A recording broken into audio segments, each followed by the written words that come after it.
All right. So I got a couple of things that I was thinking about here still.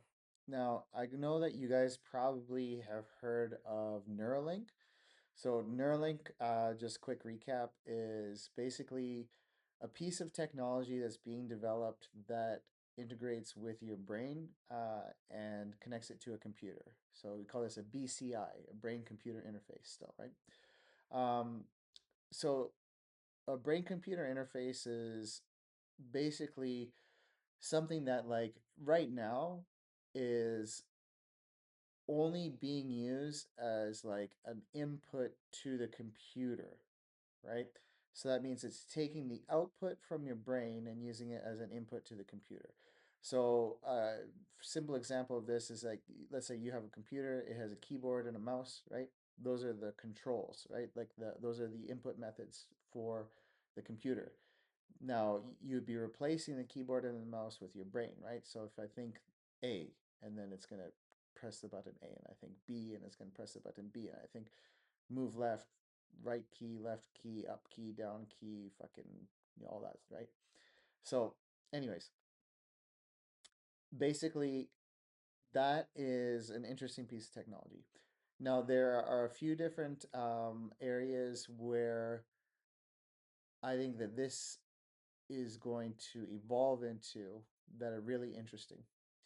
Um, but it mostly gets to the point where we have both input and output, right? So when the brain computer interface is an I/O, it's an input and an output, right?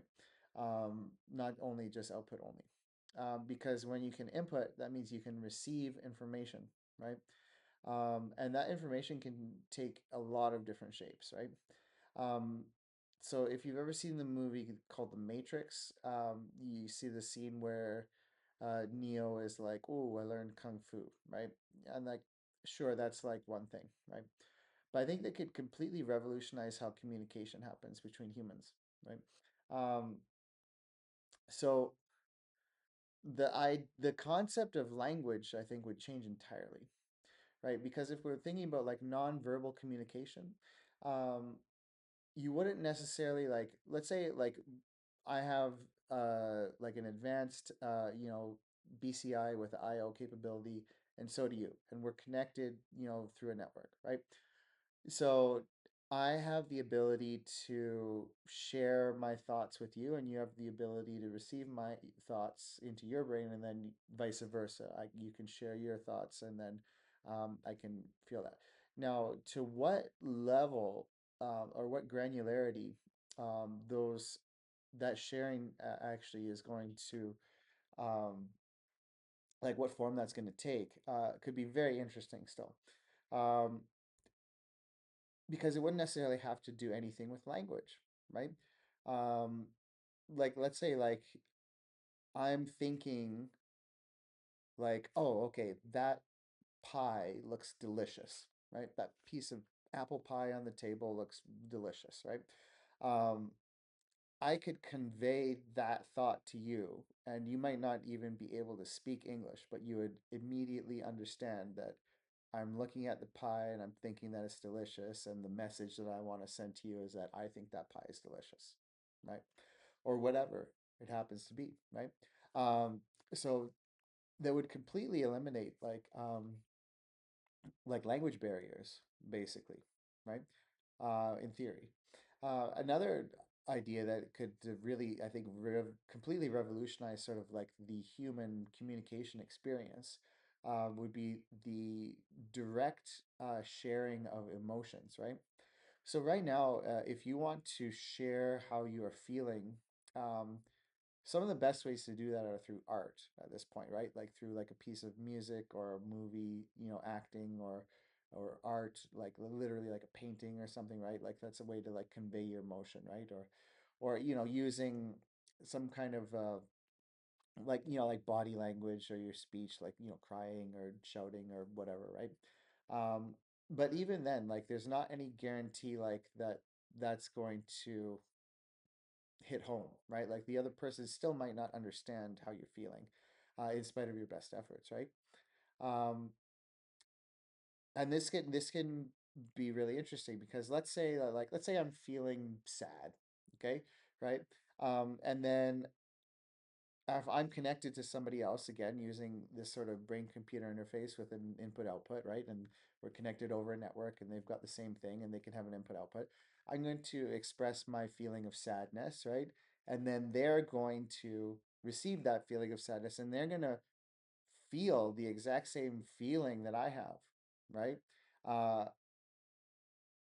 and then on the flip side of that, imagine like let's say somebody's trying to like console you or something, right? And they're saying like, like, oh, I care, like I get it, man, I totally, I care, like I care about you, right?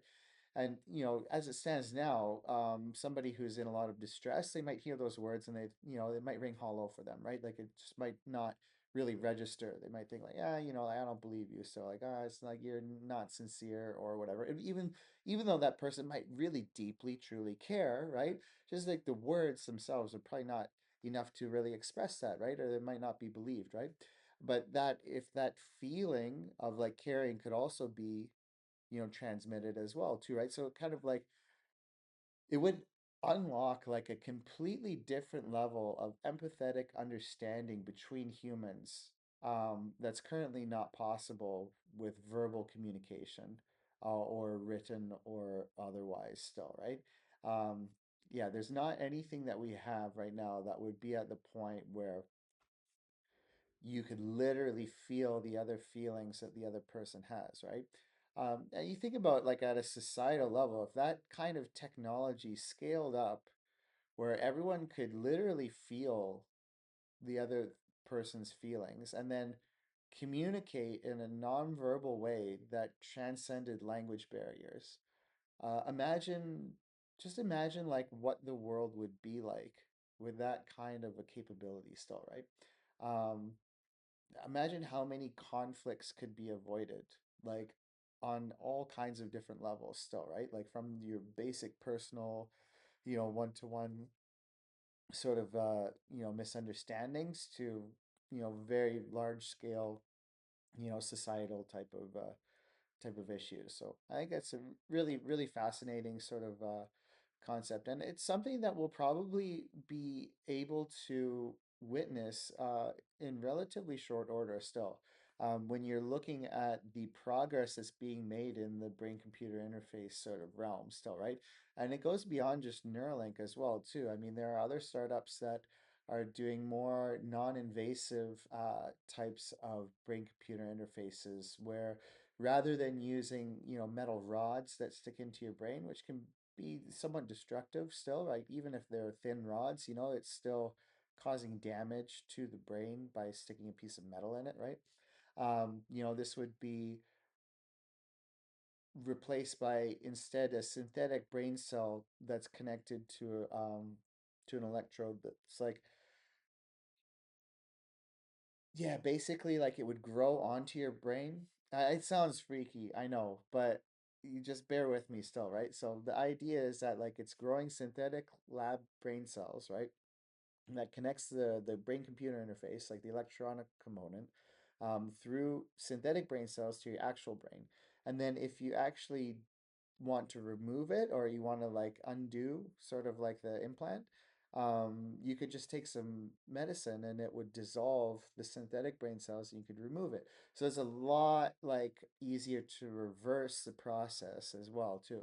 And I think frankly it actually lends itself to some interesting concepts, because you could put more than one of them on different areas of the brain, and again it's non-destructive, right? Because it's sitting on the outside. um, yeah, well, I mean, we'll see. There's still a ton of interesting research that can be done around sort of brain-computer interfaces and stuff like that. So I think that's a really exciting thing. But yeah, it definitely will be interesting to see the societal implications of these new kinds of communication that can happen. Um, I think that could be a really, really positive a really positive outcome based on this new kind of technology coming in still. And yeah, and it definitely goes further from there, right? I mean, once things become smaller and smaller, right? rather rather than larger sort of like interfaces, they could go deeper inside of the brain, right? And again, with less and less invasiveness, right? So that it's not actually doing damage to the brain cells, and is when we get into stuff like nanobots and nanotechnology type of things still, right? Um, but I mean, all of these areas are getting progress, right? So, yeah, it's fascinating stuff still. And yeah, just think about that. I want you to think like, imagine if you could really feel how other people felt, and if you could really transmit exactly how you felt to other people, and that was a full and complete two-way communication. And then not only that, but then also you'd be transcending any language barriers. So if even a person didn't speak English or whatever language you speak, um, they would fully and deeply and completely understand you. Um, yeah, just imagine what kind of changes would take place in the world if we had that level of communication between people, both at the small and large scale. So something to think about. See you on the next one.